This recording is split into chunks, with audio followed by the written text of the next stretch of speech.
Hostel रे चलीथिला blue film shooting एहाकु नै blackmail करी निज कड़ा धंदा चलाइथिले अभियुक्त माने पर सोशल मीडिया रे वीडियो वायरल हेबा परे सुंदरगढ़ अंकुरपाली गांव रे उत्तेजना देखा दैछि।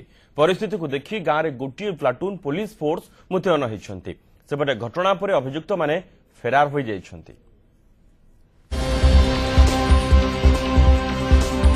सुंदरगढ़ अंकुरपाली रे परिस्थिति एबे भी उत्तेजनापूर्ण। गांव रे एक प्लाटून पुलिस फोर्स मुतयन करा जाइछि। अंकुरपाली आश्रम स्कूल रे चलीथिबा कला धंदा सामना को आसीबा परे चहल पड़ी जाइछि। एने आश्रम स्कूल रे निजर कला धंदा चलाइथिबा अभियुक्त माने फेरार। ए जाय घटना नै केही लिखित अभियोग करि नाहंती। तेबे गां लोकंक दाबी अभियुक्तक विरोध रे कड़ा कार्यानुष्ठान निया जाऊ। तो मोर बेड़े तो सेमती माने किछि अभियोग करना कि तो माने कहउछंती गां लोक कि आगर में बहुत थोर देइथिलु किंतु किछि हेई पारला नाही बोली कहउछंती।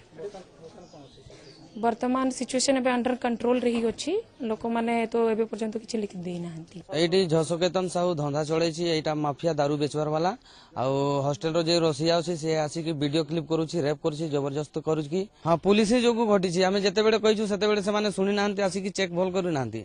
आमे झसो को केते थरो कंप्लेन करिछु पुलिस थाना रे, हेले से माने आसिले नै। एफआईआर ता फाड़ी देले थाना रे।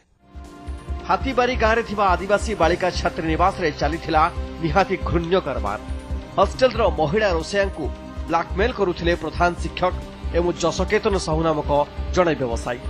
अभियुक्त जसकेतन हॉस्टेल को रोसई सामग्री जोगौथिला। पीड़िता प्रतिवाद कले चाकरी विदा सांगकू तांको स्वामी को हत्या करबा नै मिलुथिला धमक।